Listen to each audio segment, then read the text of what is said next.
Hey guys, what is going on? Is xckj here today. I could not wait to get home from work to bring to you guys this video today. We're going to be doing an Octavia. We're just going to be talking about Octavia. I think that she's pretty strong. I think that there's certain things that are going to be very good about her, certain things that are going to be very bad about her. So we're going to talk about all that kind of stuff. Basically, I can kind of tell she's going to be a strong champion. She's going to stay being a strong champion. I think in a lot of ways, Paladins, they were definitely wanting to put this champion out. You can kind of tell by how fast they've rushed her coming out. I'm not sure exactly why, but they definitely had a reason why they wanted this champion out. But we're just going to talk about how strong she is, whether or not she's going to be dominating the meta, and how she's going to play very well in some combos potentially that we might end up seeing with her. So basically, she's a damage champion. Her normal gun is going to be doing 500 damage. On the update show is doing 501, but it's going to be doing 500 damage. It's very effective long range. She basically can have a lot of bloom when she's not scoped in. It shoots the bullets go all over the place, or she can ADS, which aim down sights, and then have, first shot accuracy. And I think the shots are, it says right here, the shots are reduced by 50%, and while using this ability and you are in the air, it stops your movement. So you can jump up, ADS, hover, look down your sights, and then she's got her commanding leap. So basically you can it's a dash. It's basically a dash. The other thing that you can do is when you ADS, right, and then you're hovering, you can use jump, ADS, and then dash, and then, get a little bit of air. That's what they were doing a lot in that. So she has movement. She has a far range gun. She has distortion field, which is great for putting down on the point, making your tanks invisible. When you're invisible, you are invulnerable. That's basically how it works, right? So this is just a great way of keeping your tanks alive. You can use it on yourself because you're able to see out of it. So let's say you're versing a Strix or something like that. You could throw distortion, or Kinessa, you could throw your distortion field down onto yourself and get a couple free shots off without them being able to see you. And then you have your ultimate creeping barrage. Basically, it just is across the map. It just shoots across the entire map, beams coming down in a row. So it starts close to you and then slowly goes farther and farther away from you, shooting across the entire map, dealing 850 on the ground. It's nothing crazy. It does break shield, so that is pretty good. But mainly, the reason why she's going to be so good, we'll go back to her talents. We just want to talk about why she's going to be so good. Where is all of this? Okay, so apparently they decided not to even put it in the patch notes. Figures. So let's jump over into the actual update show so we can actually take a look at this and then read all the talents and stuff like that. Nice. All right, let's pause it right here. So at the beginning of the game, you can have a passive and a talent that you can pick. Now the passives are what is going to be like nuts. Let me move the camera for a second so you can actually see what I'm reading. Okay, so your first passive that you can pick, and this is global for your entire team. Decrease the ability of cooldowns by 10% for your entire match, for your team, for your entire match. And this stacks with Chronos. It does give less back. I forget whatever the heck the word they use for it. I just can't think of it right now. Diminishing returns when you do buy Chronos, but you can still buy Chronos and it stacks. Not sure how much diminishing returns. But this is going to be very strong for if you have like a Grover on your team or somebody who does really good when they scale. Once they get like Chronos 3, they start popping off. So Commander's cooldown, this talent already I can tell is going to be super, super strong. Commander's credit, for every 5 champion eliminated by your team, each member gains 150 credits. I mean, this is basically, that's very good. I don't know if that's what people are going to be playing because credits, they're very strong and you can have some very high credit games. This is very much a scaling for scaling teams that need to scale a little bit faster. Like I said before, if you have a lot of champions like Grover, a lot of champions that need Chronos or do very well with Chronos, or if they have a lot of shields on their team, so then you could just buy Wrecker quicker. I kind of like this talent, or passive, sorry. Commander Shield. Your team receives 500 health shield upon respawning. Not a huge fan of it, just since it goes away, Not a huge fan. And Commander's Ultimate. Increase your gains of a 15%, your team gains 15% increase ultimate rate to charge for the entire match, and that does, as far as I understand, it does stack with things like Koga or Leviathan, Makoa, things like that, champions that have talents that already give them a ultimate rate increase. So that is going to be just super strong. Basically, This gives her. This is why I think Octavia is so strong. This kind of is.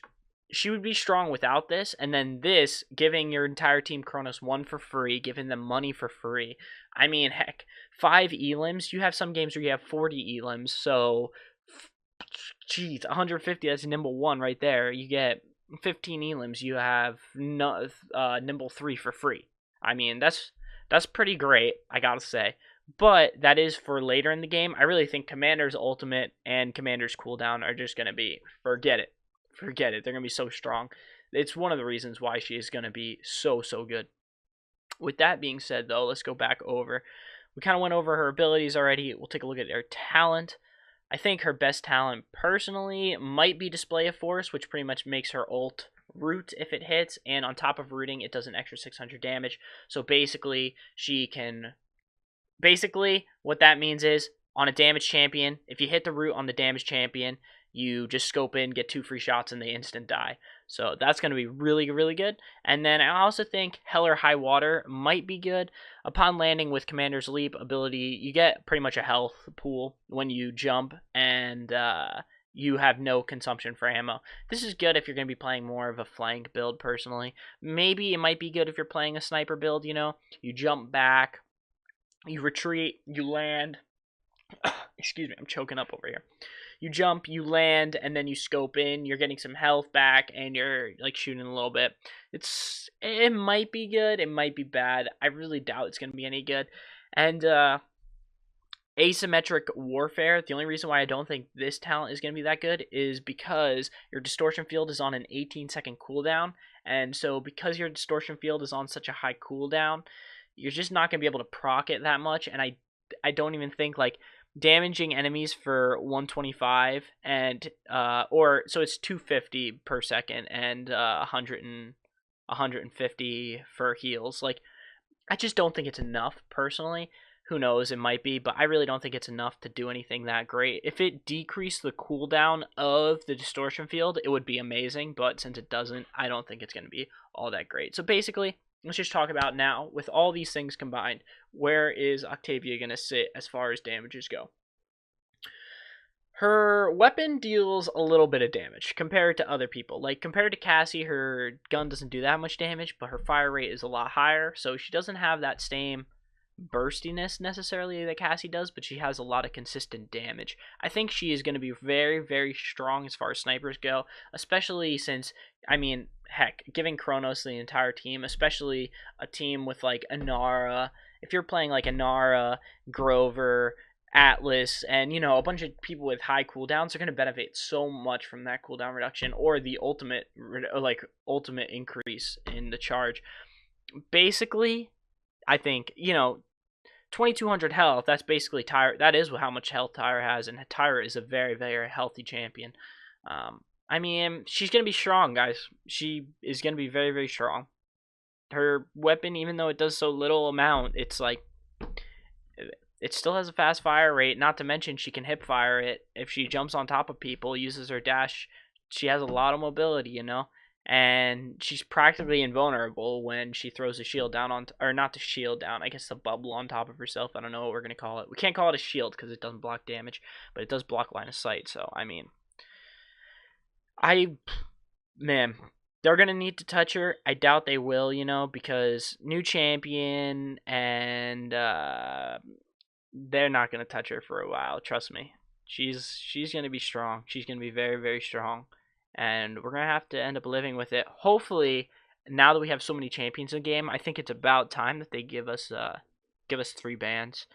They don't have to. It doesn't have to be like, you know, 1-1-1-1. It could be like 1-2-2-1. You know, it doesn't have to be as much as it was. I don't know. I just kind of think personally, this is there's a lot of champions in the game, and she's gonna be really strong. We can take a look at her cards quickly.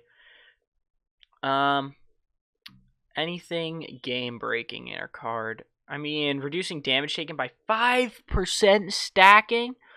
Oh my gosh, 25% stacking for 2.5. Yeah, this is an instant 5 of card right here. Gosh. Reduce the damage taken again? Well, this doesn't matter really. It's only standing inside, so it doesn't last after. If this lasted after, forget it. She'd be done. She'd be so strong.